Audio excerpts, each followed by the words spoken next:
Hi guys, I hope you're all doing well. So as you can hear, I am still slightly unwell. COVID got me, for those of you that don't know.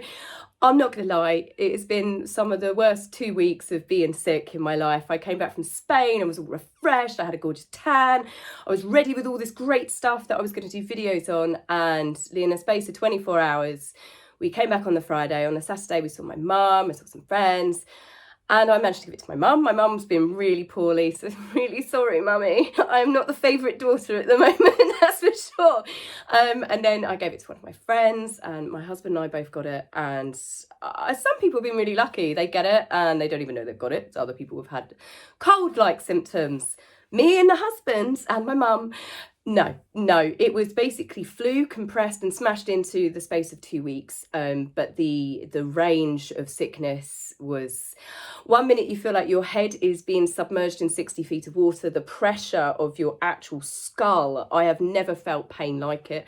Yeah, and then I've got it all on my chest now, but every day has got a little bit better. But what happens with COVID, or this is what happened with me for definite, is you're like, I'm gonna get up today, I'm gonna have a shower, I'm going to go for a walk, I feel better, I'm going to, every day you're like, right, okay, it's getting better, I'm going to get up. And COVID literally just goes, try it, bitch, see what happens. Honestly, I kid you not. And everyone thinks, oh, it's good that you and your husband were sick at the same time. No, it's not. This is a misconception by people. It's not cute. It's not romantic. It's not helpful because you're both sick. So you haven't got anyone to look after you. So there's been times when we rolled over and just hated each other, and roll back the other way. But as you can tell, my personality is beginning to come back to the surface. So thank you for everyone for being so patient. Now, naturally, there has been lots of stuff that has gone on with the royal family, and this is my first time speaking to you for a little bit of time. So I'm going to compress a couple of the main stories and then do several videos starting from today. So first up, we had the eco warriors literally having their own motorcade with their security staff to drive 10 minutes in Montecito to go see Oprah, reportedly. Now, everything about this is naturally, as always, weird. There's lots of questions that have come up. One, why is Oprah having Harry and Meghan and her friend Janina coming round to visit? It seems that the stories were true, that Oprah was really annoyed that they told her so many lies, because you just don't see Harry and Meghan hanging out with Oprah, or anyone really. But the whole setup is strange anyway, because you've got Harry driving. Harry is obviously driving the first, as I said, the eco warriors. They're saving the planet, one private jet and their carbon footprint, aren't they? Sure. But yeah, so Harry's in the front. Janina looks like, it's very strange, she's obviously talking to Meghan in the back. Now, Meghan, the fact that she's in the back seat, you can see there's lots of shadows being cast here, but you can quite clearly see that it's Meghan. So it's like, has she got the back light on in the car? Someone mentioned it on Twitter, and I was like, yeah, that would make sense, because normally you would just see like the silhouette of someone in the back. But Meghan does look like she's clearly distressed. And Janina, I don't know whether she is telling her off or whether she is almost getting Meghan to, right, we're going to do this, you're going to say this, you're going to say this. It's a very strange set of paparazzi shots. And the fact is, it is Montecito. This is not an area where they have paparazzi stalking the streets of the neighbourhoods. You've got lots of rich, really super rich people that live there. And Oprah Street, as you can imagine, is going to be billionaires' row. So why is it a photographer happened to be there at the exact precise moment that they were going towards Oprah's house? The photographs are sold by Backgrid, again, so no shocker there, which always was, I think most of us have gathered, that it is, it's dial a pap, we're going to be here at this time. Now, some people have tried to analyse the photograph and saying that Harry looks like he's got a photoshopped hand. I think it's just shadows cast in it. Every time a photograph comes out of Harry and Meghan, you've got a group of people that are like, it's Photoshop, it's Photoshop. I can't see it being photoshopped. I find the whole setup weird because it was obvious that they wanted to be photographed here. If Meghan is sitting in the back, she could have hidden behind the back seat, but Meghan's full face is in view. She also looks like she's not wearing makeup. If they're going to Oprah's, maybe they were going to film a segment and, get hair and makeup done there. Janina doesn't look like she's particularly made up. But the whole thing is just odd. They obviously wanted it known that they were going to Oprah's. Some people have said that Oprah didn't even know that they were going, and they just deliberately set this up so it would get people talking about them. Are they going to do another interview? Again, some theories that are going around, which I'm inclined to believe, that they might be trying to rattle the royal family again to say that if we don't get our way about something else, we're going to do another interview. This is quite plausible given the behaviour and the things that they have done in the past. You know, Harry didn't quite get what he wanted when he came over pre-Invictus Games, and then Harry gives an interview, 2 days later. Reports that they were after something just before they did the Oprah tell-all last year. Was it last year or the year before? I forget. I've still got COVID brain, so bear with me. So yeah, the whole thing of them, could they be saying that we're not happy with what happened with the Jubilee? Because, well, I'm sorry, I still chuckle about it. I have watched that clip far too many times for my own health. But they were so booed, and more videos came out on social media that released what the people from members of the public that were in the crowd. So obviously the media outlets couldn't disguise it. And they got booed going up the steps. They got booed coming down the steps. They definitely got booed. So there is an absolute huge speculation that they are blaming again the royal family. They are natural victims, aren't they? They are going to blame everyone. So maybe they were beginning to rattle the chains a bit, going, we're going to do another tell-all. But then it does make you think there's very good reasons why Catherine and William did not spend any time with them, despite there's been recent PR leaks that apparently Charles had the most emotional and heartwarming moment when he met Lilibet. And, you know, it's like Lilibet again, I hate calling her that, sorry, Lily. Baby Lily is the forefront of all of these little articles that come out. And it's like, well, what about Archie, you know, the firstborn grandson? It's like he's been completely written over. But yeah, these leaks are coming out about how Charles and Camilla were just, you know, they had such a wonderful time seeing the grandchildren. And it's like, well, it was actually reported that Harry and Meghan briefly saw Charles for 15 minutes. And that was before that they were going to St. Paul's Chapel. That's why they were late, because they were meant to walk in front of the York princesses, hence the scramble for the chairs in the church. They were late. And, you know, the whole thing, I just can't see that they got to spend any quality time with anyone. And I am a believer here, and this isn't a conspiracy theory. I don't believe the children were with them. I believe they have children. I do not believe that they came to the UK. The reason is we never saw any photographs, any footage, anything of those children in real time, you know, with their cousins. Why wasn't Archie, you know, at the governor's house? Why wasn't he there watching any of the parades? It's just, there was too many reports that have come out from Farnborough Airport as well, people that were there that said there were no children and no children's staff going on and off that plane, and no children actually themselves. So I am inclined in this instance to believe that the children did not come with them. So where are these stories coming from? I think they're coming from their camp. I think that the PR stuff is still always going to roll out because they had such a bad Jubilee welcome. You think Netflix wants their pound of flesh and their stars, this big, huge contract that has lost them a lot of people to unsubscribe to Netflix as well, got booed.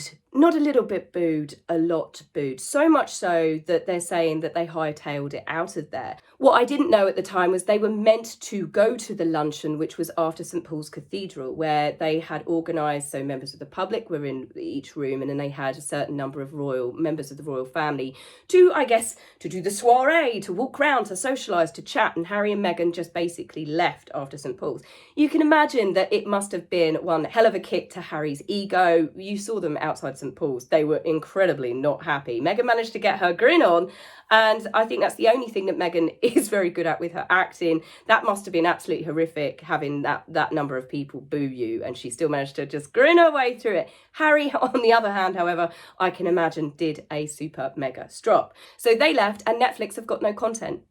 Now, rumours are going round that Spotify are about to drop them. It's believable because they've produced no content. Again, Spotify got a massive kick in the ratings and the number of people that unsubscribed from Spotify when they signed the couple. This wasn't just to do with signing Harry and Meghan. It was to do with the fact that they were paying them such a huge amount of money to produce content, of which they hadn't done previously, that they've not done since. And you've got all of these amazing artists that get paid absolute pittance. So it upset quite a lot of people. And of course, Harry and Meghan jumped on the whole Joe Rogan thing, where they wanted him, they wanted him kicked off due to misinformation. Well, obviously Spotify don't get rid of pretty much their star.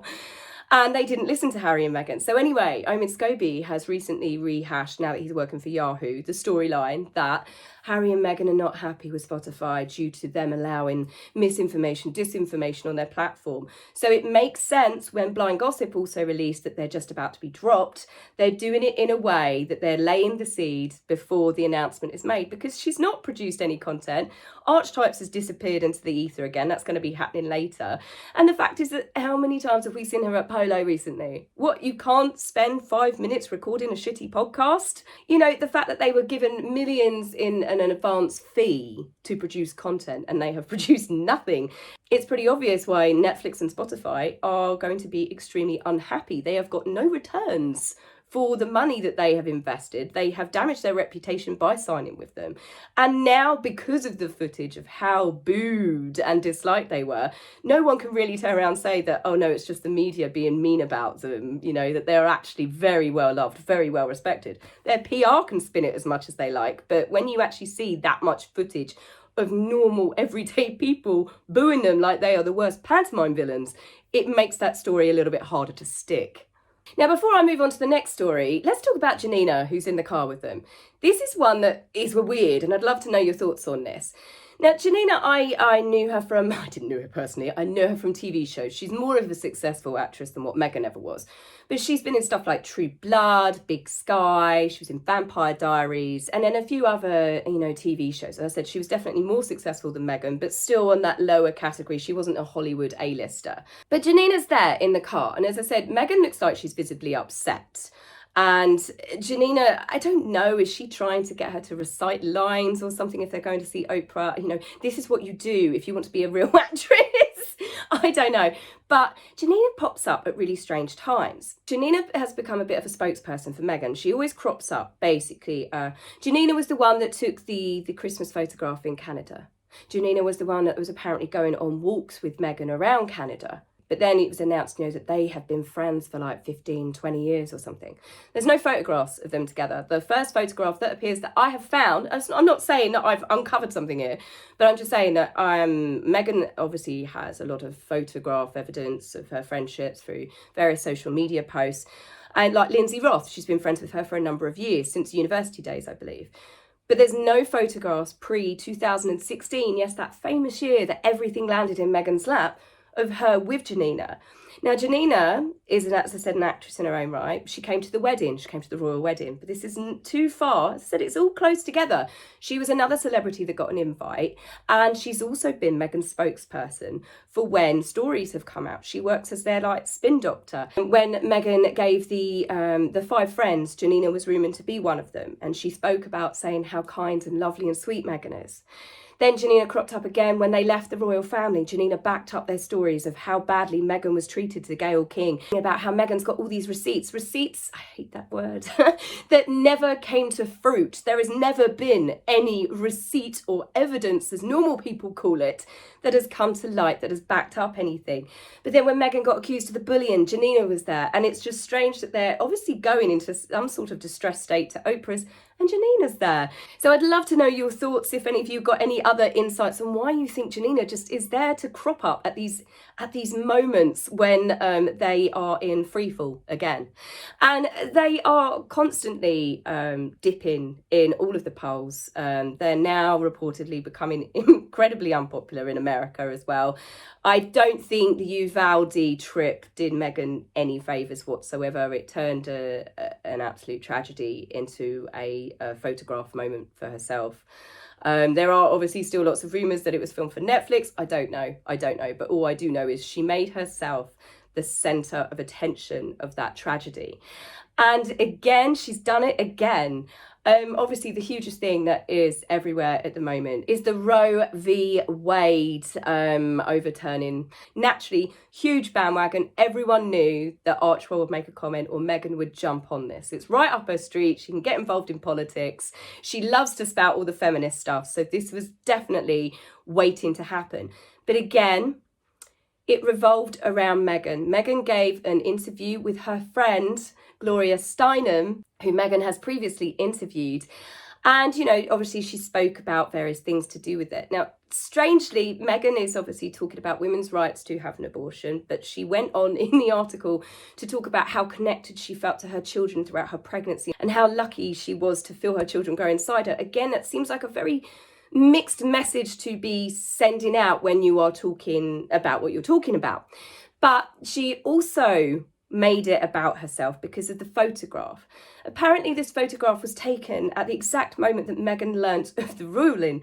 Now, I'm not being funny, guys. How many of you have got a photographer waiting? Even if it's Harry, what? Meghan's upset, sitting on her computer with her laptop, posing, probably merching for Apple now. But she's, you know, she's sitting there and she's got the pensive look on her face, you know. And that is Meghan's bad acting. That's right. Okay, I need to make it look like I'm stressed or I'm upset here. How can I do this? You know, no makeup on, so it makes her look serious. A lot of people have compared the photographs to President Macron when he was, you know, obviously doing his posed shots. And it's got the same sort of vibe to it, really. And as I said, you know, if it was Harry taking the photograph, he's like, his wife's sitting there upset on a laptop, upset about something. Let me get the phone out and take a picture of you. Ching! Like with most of her pictures, it is so contrived, so fake, so set up, it's actually embarrassing. So Meghan has jumped on the bandwagon Roe v. Wade to, you know, use it for her political aspirations. She said that her and Gloria will be going to DC, they'll be going to Washington.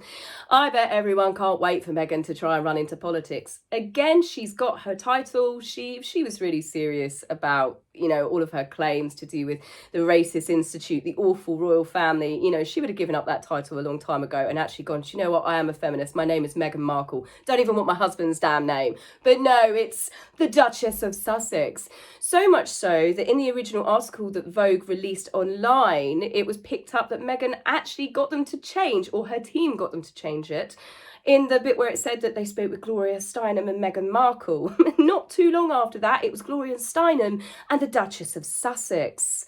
So you know that she is watching this and it's like, it's my title.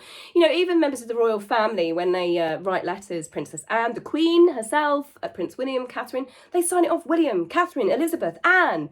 Meghan, no matter what the letter is, which is even more preposterous, I can barely speak, you know, but she signs it off when she's wading into political views as the Duchess of Sussex. Americans are not taking this well. They do not like it. Why would they? They got rid of the royal family, and it does cause...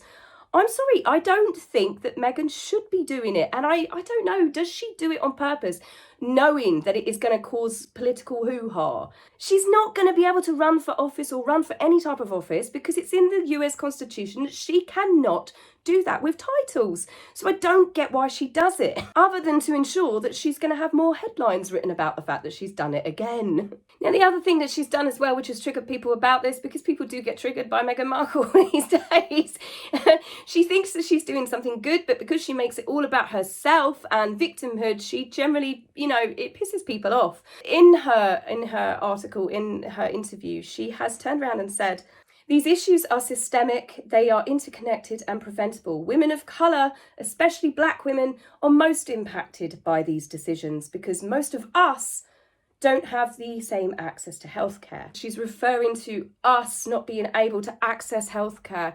You're like, you are a multi-millionaire. Literally, when they left the royal family, which they have recently announced that Harry and Meghan should be praised because they have now become financially independent. They left the royal family with Harry's like 40 million that he had left over from his mother and his great-grandmother. So they've hardly had to work their way up. Let me get my violin out. But with Meghan referring to it like she's one of the normal people that has to worry about getting healthcare. You're like, but you're a multi-millionaire lived off your father's money, your first husband's money, your second husband's money. People can talk about that she is a self-made millionaire. She got her first millions through divorcing her first husband. So yeah, okay, she is a self-made millionaire, but let's not pretend it's because of her career or how she's worked hard for it.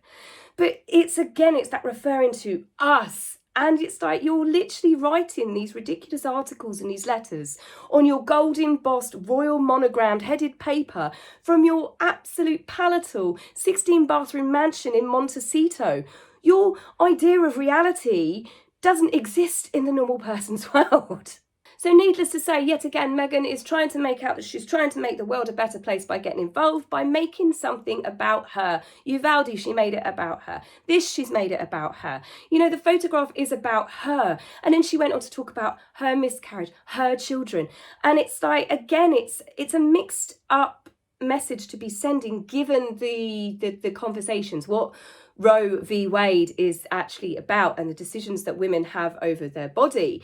And Meghan's talking about how she connected with her children in her pregnancy, and it's very bizarre. She also referred to Harry when he found out he made a guttural noise. As many people pointed out, I don't think she meant that. A guttural noise is generally something, a noise that you make. Like when I tried to get out of bed and I realised that my face was being crushed by COVID, that's how I made a guttural sort of noise. It's more of an internal like, oh, noise. And it doesn't make sense. But it's Meghan. She uses word salads. She puts all these words together. It's like she goes through the dictionary. That sounds good. That sounds good. That sounds good. And then when she puts it all together in a nice jumbled up word salad, you're like, huh? You what?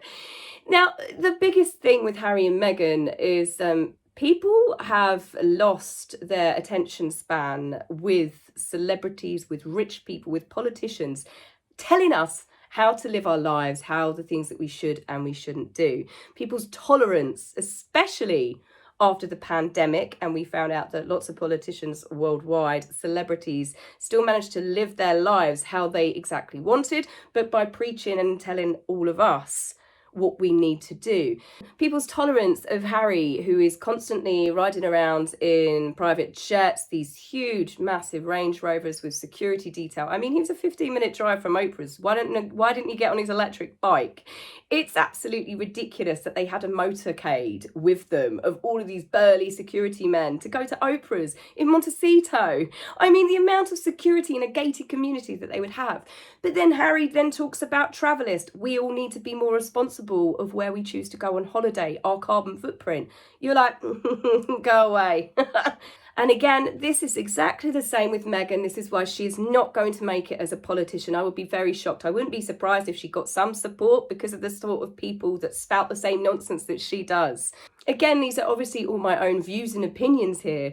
But you cannot have a woman like that who attacks other women, that has used people, that stands on family morals and traditions, that has completely got her husband to cut off his entire family, that just constantly whines that they're a victim. And they want to run into politics to represent us. Meghan representing women, feminism, Meghan representing the normal average working woman is the equivalent of having Hannibal Lecter talking about veganism. It really is. You can't make it up that you could have someone like that that thinks that they could speak for the rest of us, because it's just not going to work. Now, speaking of not working, as you can tell, my voice is going. It's time to dose up on some more medicine. I don't want to overdo my first video back, but there is lots of stuff to talk about. I want to talk about Princess Beatrice. I want to talk about Mike Tyndall. I want to talk about Amber Heard. So you're just going to have to bear with me. I will be releasing videos from this day forth, and it is nice to be back, and I have genuinely really missed you guys. So for those of you that haven't subscribed, please remember to subscribe to my channel so you don't miss any more videos, and I will just do my best to get back to being healthy and bouncy. So I will see you guys really soon. Take care for now. Bye. If you like my video, please remember to like and subscribe. Please, angry typists, you will be blocked, so save your fingers for time. If you would like to buy me a coffee, please go to my About page and click the link. Love, Taz.